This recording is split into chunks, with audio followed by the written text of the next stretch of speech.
ರಸ್ತೆ ಬದಿಯ ವಿದ್ಯುತ್ ಕಂಬಕ್ಕೆ ಡಿಕ್ಕಿ ಹೊಡೆದ ಬೊಲೆರೋ, ಸ್ಥಳದಲ್ಲೇ 3 ಕೂಲಿ ಕಾರ್ಮಿಕರ ದುರ್ಮರಣ. ಯಾದಗಿರಿಯ ಮಡ್ನಾಳ್ ಗ್ರಾಮದಲ್ಲಿ ದುರ್ಘಟನೆ.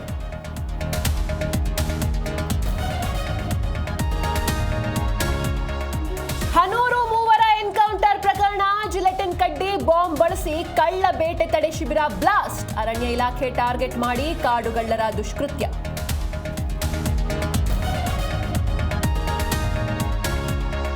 ವಾಲ್ಮೀಕಿ ನಿಗಮದಲ್ಲಿ 187 ಕೋಟಿ ಲೂಟಿಯಾಗಿದೆ. ಸತ್ಯ ಮುಚ್ಚಿಡಲು ಕಾಂಗ್ರೆಸ್ ಪ್ರತಿಭಟನೆ. ನಾಳೆ ವಿಧಾನಸೌಧಕ್ಕೆ ಮುತ್ತಿಗೆ ಹಾಕ್ತೇವೆ ಎಂದ R Ashok.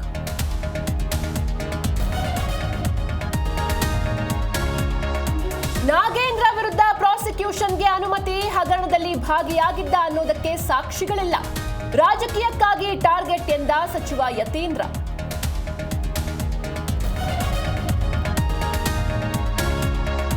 Toxic pre release event ವೇಳೆ ಅನಾಹುತ. ಸ್ಪೀಕರ್ ಸ್ಟ್ಯಾಂಡ್ ಏರಿ ಕೆಳಗೆ ಬಿದ್ದ ಯಶ್ ಫ್ಯಾನ್ಸ್. ಹೈದರಾಬಾದ್ನ ಮಲ್ಲಾರೆಡ್ಡಿ ವಿವಿಯಲ್ಲಿ ದುರಂತ.